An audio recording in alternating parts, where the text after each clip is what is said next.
Baik, bismillahirrahmanirrahim. Assalamualaikum warahmatullahi wabarakatuh. Oke, alhamdulillah selamat kembali lagi di pembelajaran bahasa Indonesia dan tentunya masih bersama Pak Andrian Eka Saputra. Nah, pada kesempatan kali ini kita akan mempelajari tentang struktur dan kaidah kebahasaan dari teks ulasan. Nah, kemarin kan kita sudah belajar tentang pengertian, kemudian ciri, tujuan, jenis, kayak seperti itu. Hari ini kita lanjutkan pada materi ini, yaitu struktur dan kaidah kebahasaan dari teks ulasan. Nah, kita awali dari struktur teks ulasan. Sebelum kita masuk ke pengertiannya struktur, ada yang tahu nggak struktur itu apa? Mungkin ada yang mau memberikan pendapatnya. Yang dimaksud dengan struktur itu apa?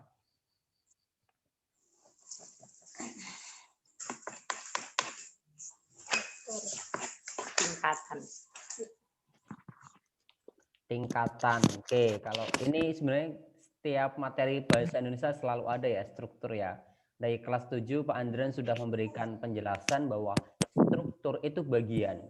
Seperti hanya ketika kalian mengenal istilah struktur organisasi, itu ada ketuanya, ada wakilnya, sekretaris, bendahara, seperti itu di kelas. Kemudian kalau kita build struktur bangunan rumah, itu selalu ada atap, ada dinding, kemudian ada lantai.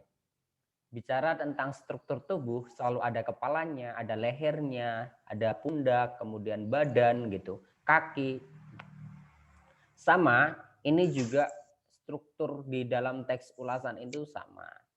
Sekarang kita lihat apa yang dimaksud dengan struktur teks. Nah ini, struktur teks itu merupakan bagian-bagian yang menyusun sebuah teks. Jadi kata kuncinya ada di sini ya.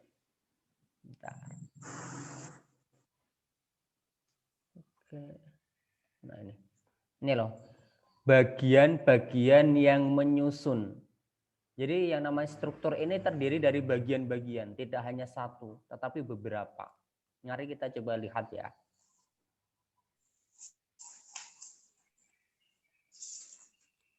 Oke. Nah ini, teks ulasan itu ada 6. Ada 6 ini, ada identitas, ini yang pertama. Kemudian dilanjutkan dengan orientasi, kemudian sinopsis, analisis, evaluasi, dan yang terakhir ada rekomendasi. Nah, nanti kita akan mempelajari ini satu persatu. Kita mulai dari bagian identitas. Nah, ini. Identitas itu informasi apapun yang terkait dengan karya yang diulas. Jadi apapun, baik judul, pengarangnya, penerbitnya, itu ya kalau dari buku ya misalnya ada judul bukunya apa, pengarangnya siapa, pengarang itu penulis. Nah, penerbitnya mana, tahun terbitnya kapan, terbitnya di kota mana, itu ada semua. Bisa kalian belajar tentang apa ya, mengulas film, judulnya apa, sutradaranya siapa, pemainnya siapa. Kalian ingin mengulas anime, yang bikin anime itu siapa, tokohnya siapa, seperti itu. Kalau di film itu selalu biasanya ada starring atau tokoh artisnya siapa aja itu dimasukkan. Sekarang kita lihat contohnya. Contohnya seperti ini. Ini kita contohnya pakai di ulasan buku ya, yang paling sering kita temui. Ini ada bukunya Terelie, judulnya Pergi. Nah, ini yang dimaksud dengan apa namanya? Maksud dengan identitas itu di bagian ini. Identitas. Nah, ini. Ini judulnya, ada judul gitu, ada judul, kemudian ada penulis, ada co-author. Co-author itu penulis keduanya, kemudian ada penerbitnya, ada tebal bukunya, tahun terbitnya, ISBN-nya. Ini ada semua. Jadi informasi-informasi penting itu ada semua di dalam identitas ini. Tetapi tidak semua teks ulasan itu mengandung identitas yang formatnya seperti ini. Ada yang dia tidak ditulis seperti di dalam contoh ini ya. Tetapi nanti ditulisnya cuma judul sama penulis, penerbit gitu aja. Jadi bisa lengkap seperti ini, bisa tidak lengkap. Tapi yang jelas dia harus memuat judul, paling tidak ya judul sama penulisnya itu harus ada. Seperti itu. Nah, itu untuk identitas. Sekarang kita lanjutkan ke bagian orientasi. Ini. Orientasi itu gambaran umum tentang karya yang diulas. Jadi gambaran umum. Ya. Gambaran umum. Jadi baru permulaan atau pendahuluan. Dan bagian ini itu selalu ada di paragraf pertama. Selalu ini, nggak mungkin ada di paragraf yang lain. Cuma ada di paragraf pertama itu ya. Jadi ketika kalian membaca teks ulasan, kemudian kalian melihat itu ada di paragraf pertama, itu udah pasti orientasi. Tidak mungkin orientasi ini ada di paragraf terakhir ya. Karena yang dimaksud orientasi itu adalah gambaran umum ini. Gambaran umum. Jadi sesuatu yang bersifat umum. Apa biasanya yang dibahas di sini bisa berupa penghargaan yang pernah didapat. Misalnya ketika kalian membahas film, kalian dahului bahwa film tersebut pernah mendapatkan penghargaan apa. Atau kalian membahas tentang novel, kalian awali dengan pembahasan bahwa novel itu pernah kontroversi misalnya. Kalian membahas tentang anime, kalian membahas tentang lagu, itu misal lagunya Lati ya, Weird Genius. Oh ternyata lagu itu pernah viral di tahun 2020 misalnya. Seperti itu harus ada gambaran umumnya. Jadi saya pembaca itu ketika membaca ulasan kalian itu ngerti kalian membahas apa. Gitu. Itu untuk bagian orientasi. Sekarang kita lanjutkan di contohnya. Nah, contohnya seperti ini. Ini kan orientasi dari novel Pergi ya. Pergi merupakan sebuah novel bergenre action, drama, dan laga. Novel ini melanjutkan kisah tokoh bujang yang sebelumnya diceritakan pada novel Pulang.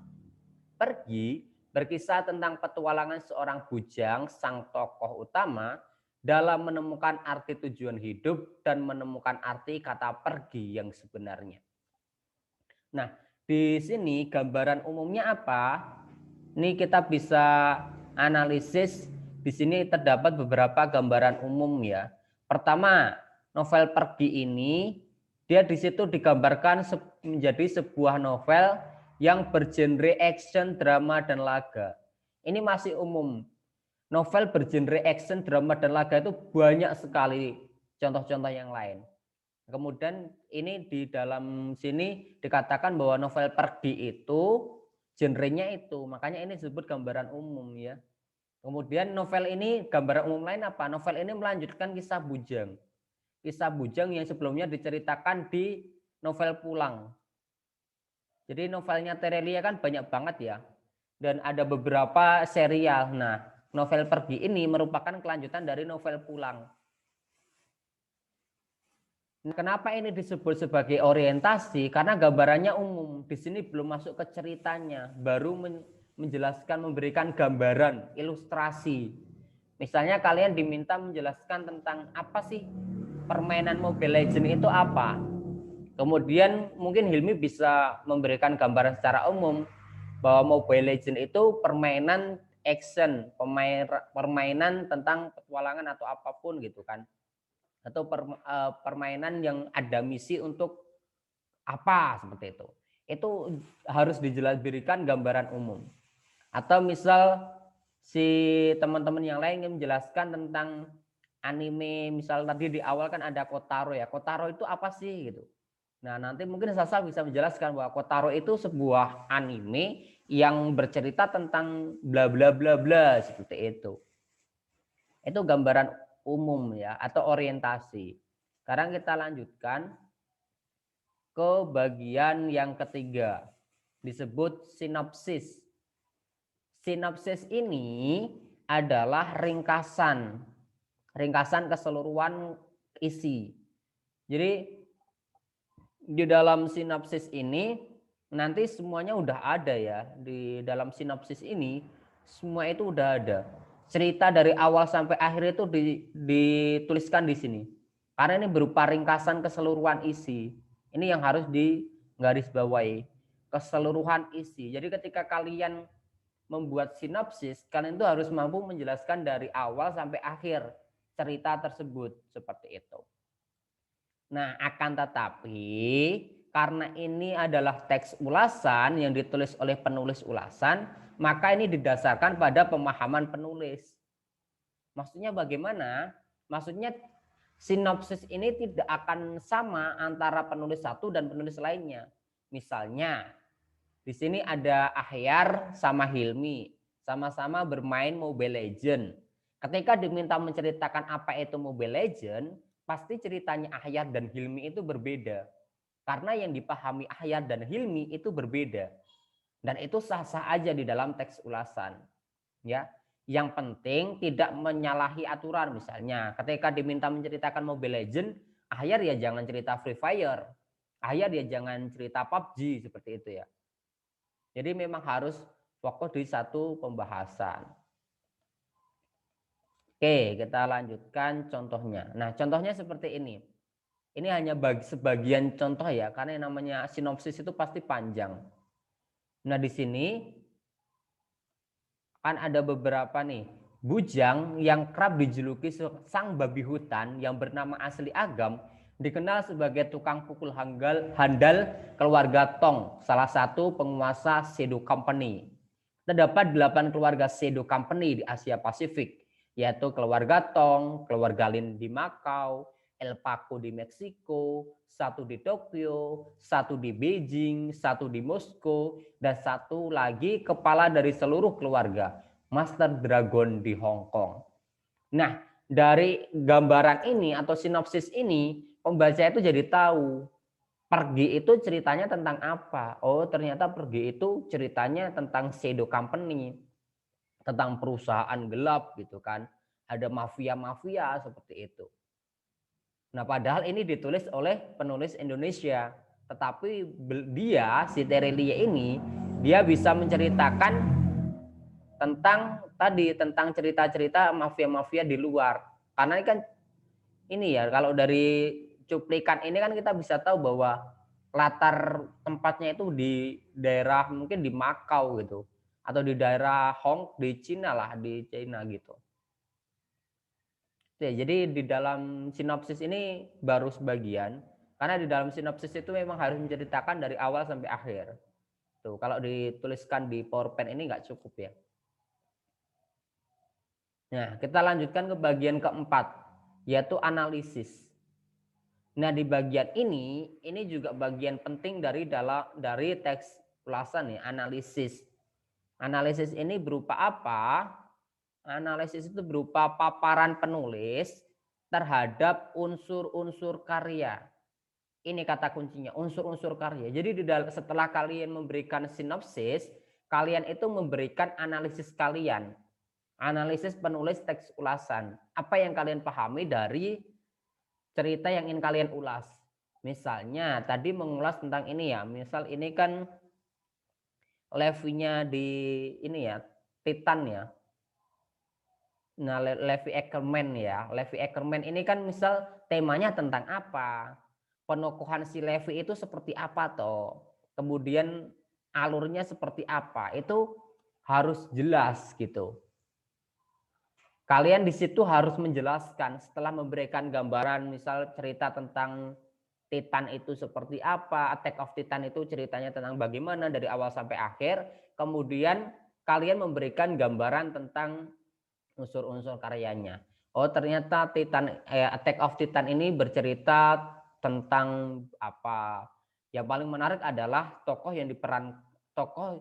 misal yang paling menarik adalah tokoh Levi si Ekman gitu kan. Dia seperti ini, seperti ini, seperti ini. Itu bisa kalian jelaskan di bagian analisis. Nah, selanjutnya di sini contohnya seperti ini.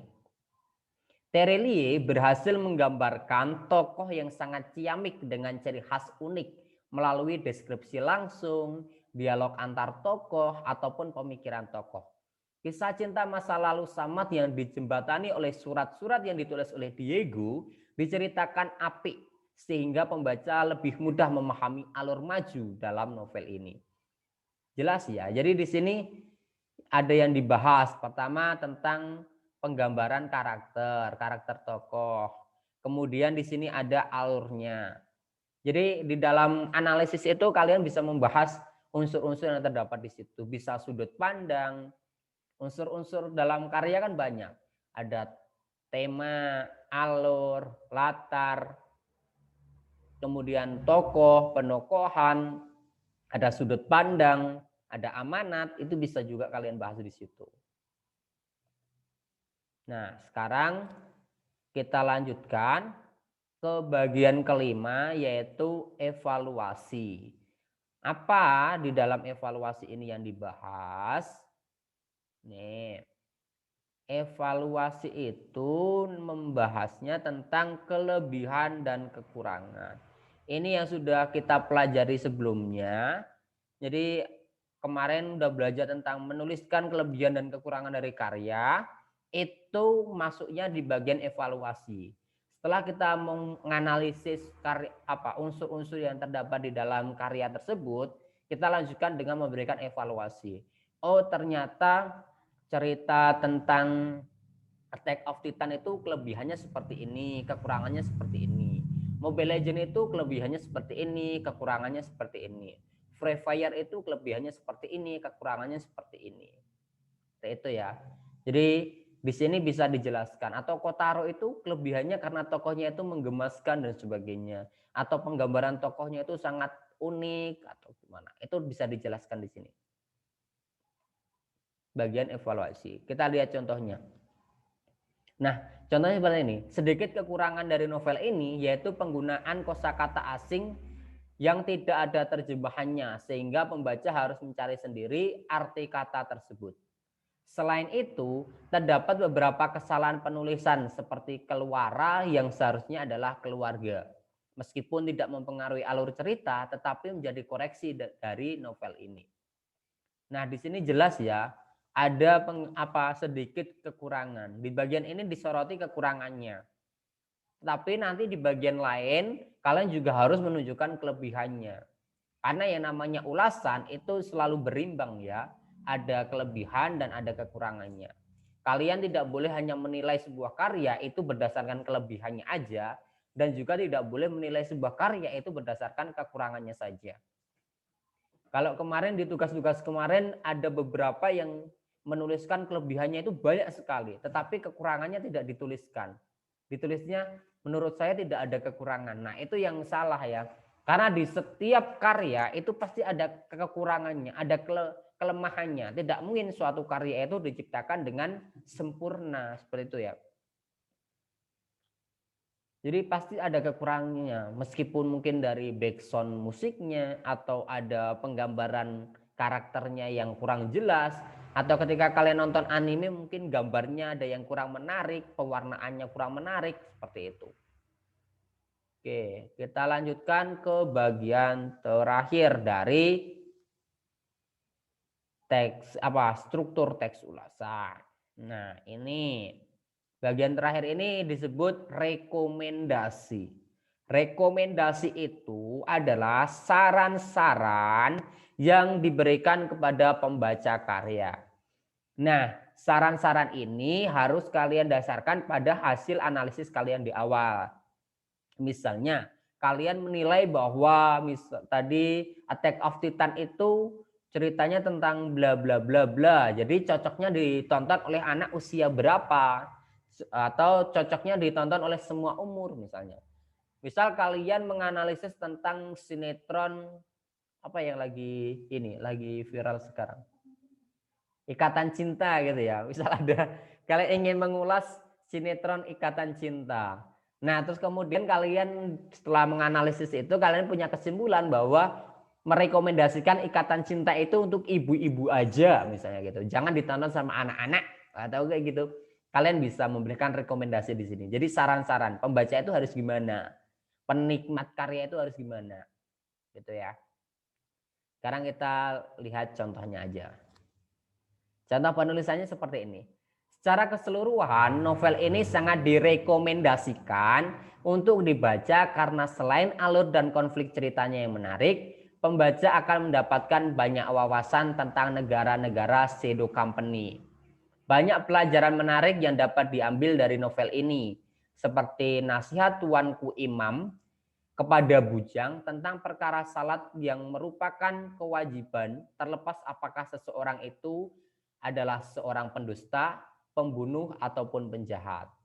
Nah, ini menarik ya. Jadi ketika kita merekomendasikan karya yang kita ulas itu kepada orang lain, kita juga harus memberikan alasannya. Kenapa orang itu harus membaca buku itu, menonton film itu, atau menonton anime itu. Di sini banyak ada, pertama alur dan konflik ceritanya itu menarik. Kemudian akan mendapatkan wawasan tentang negara-negara shadow company. Kemudian ada banyak pelajaran, misalnya bahwa perkara sholat itu kewajiban ya. Perkara sholat itu kewajiban untuk semua orang. Meskipun dia itu pendusta, pembohong, pembunuh, penjahat, itu tetap harus menjalankan sholat. Seperti itu. Nah, itu tadi pembahasan tentang struktur teks ulasan. Sebelum kita lanjut ke kaidah kebahasaan teks ulasan, apakah ada pertanyaan? Jika ada pertanyaan, Tidak ada. langsung. Cukup jelas ya. Indeed. Oke, kalau tidak ada pertanyaan, Pak Andrian lanjutkan karena insya Allah ini sudah cukup jelas. Kita lanjutkan ke kaidah kebahasaan teks ulasan. Nah, kaidah kebahasaan itu adalah aturan-aturan kebahasaan yang terdapat di dalam sebuah teks. Jadi setiap teks itu pasti punya aturan-aturannya. Ya, ini harus paham bahwa kaidah kebahasaan itu yang dimaksud adalah aturan-aturan. Aturan ini banyak. Misalnya ketika kalian ingin menulis teks deskripsi, berarti harus ada perincian. Ketika kalian ingin menulis teks prosedur, itu selalu ada yang namanya kata-kata yang ini, kata-kata prosedural seperti pertama, kedua, ketiga, seperti itu. Kemudian kalau kalian menulis kemarin belajar eksplanasi, itu ada yang namanya sequence marker, penanda proses. Ada fakta kayak gitu. Nah, di dalam teks ulasan apa aja kaidah kebahasaannya? Mari kita lihat. Nih, yang pertama di dalam teks ulasan itu ada yang namanya konjungsi penerang. Konjungsi penerang ini contohnya kata bahwa, yaitu, yakni gitu ya. Kemudian ada konjungsi temporal. Tempo itu waktu, berarti temporal itu berhubungan dengan waktu. Contohnya ada sejak, kemudian, akhirnya, lalu, sebelumnya, setelahnya, seperti itu ya. Dan ada konjungsi penyebab. Nah, konjungsi penyebab itu cuma ada dua, karena dan sebab. Dan yang terakhir ada pernyataan saran. Pernyataan saran ini ditandai dengan kata sebaiknya, hendaknya, seharusnya, harus, dan sebagainya. Nah, kita akan memberikan contoh satu persatu biar lebih jelas contoh di dalam kalimatnya. Sekarang konjungsi penerang. Misalnya, terdapat, bisa nggak ini?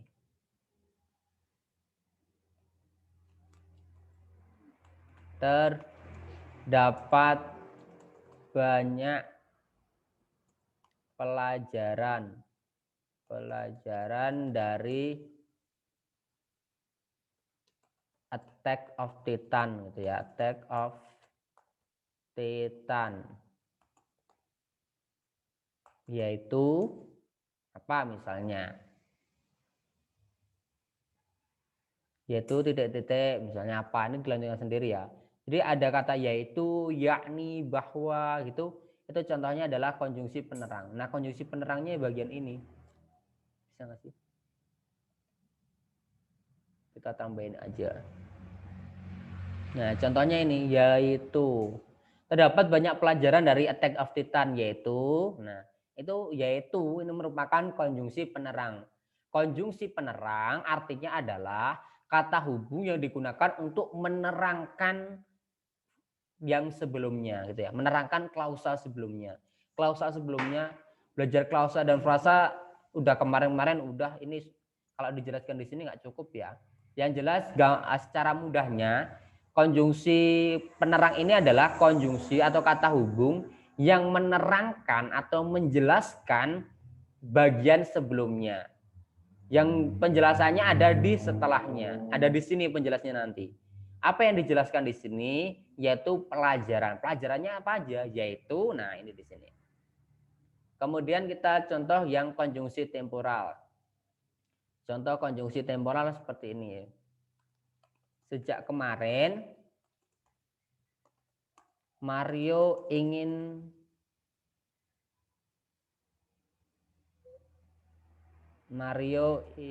sejak pertama kali sekolah daring, Mario ingin membeli gawai baru. Saya seperti ini. Gawai itu artinya HP.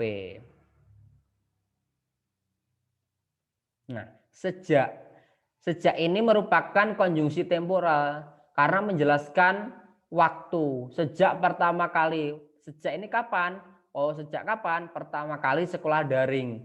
Berarti udah dari tahun lalu. Mario ingin membeli gawai baru. Gawai itu artinya HP ya. Handphone, telepon, nah, gawai. Itu ada konjungsi temporal.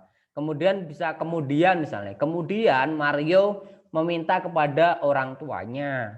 Akhirnya orang tuanya membelikan gawai baru untuk Mario. Sejak dibelikan gawai baru, Mario sering ngapain? Nah, seperti itu ya. Sekarang kita lanjutkan ke contoh yang konjungsi penyebab. Konjungsi penyebabnya misalnya di sini Akhila mendapat hadiah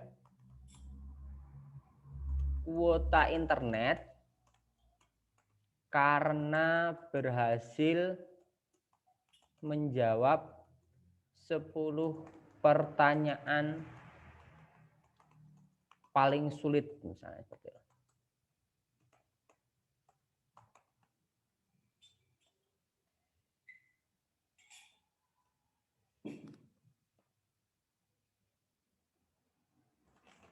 Ya. Sekarang kita ini karena yang kita tanda ini karena. Nah, karena ini merupakan konjungsi penyebab. Konjungsi penyebab ini adalah kata hubung yang menjelaskan sebabnya. Ini menjembatani, menghubungkan antara akibat dan sebabnya. Apa di sini? Akibatnya adalah Akhila mendapat hadiah kuota internet. Disebabkan oleh apa? Karena berhasil menjawab 10 pertanyaan paling sulit. Itu.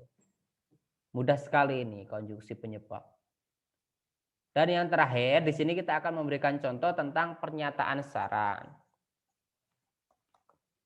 Bagi kamu yang suka anime, sebaiknya menonton Kotaro.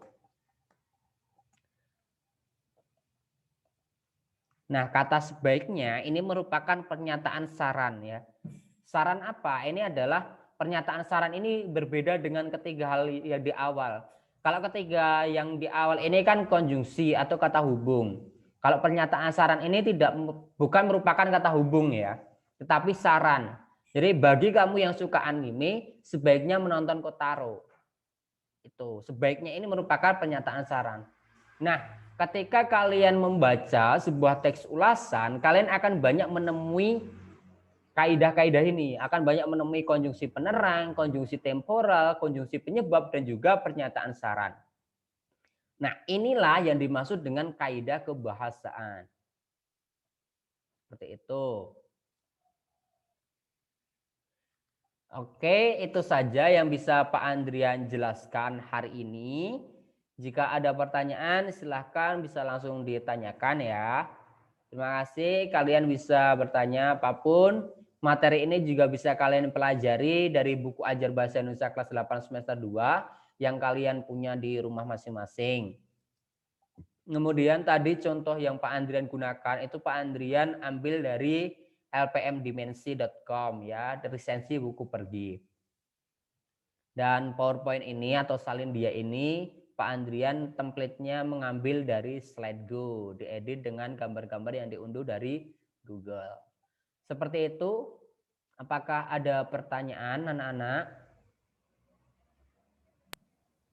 Tidak. Oke, kita stop share dulu. Oke, tidak ada pertanyaan. Berarti mudah ya. Alhamdulillah ini tadi setengah jam ini sudah bisa tersampaikan semuanya. Jika tidak ada yang ingin ditanyakan, berarti kita cukupi sampai di sini penjelasannya. Silakan dinyalakan kameranya terlebih dahulu untuk dokumentasi.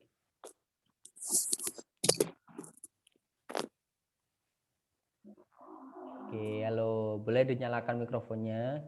Kita udah selesai. Kita stop dulu.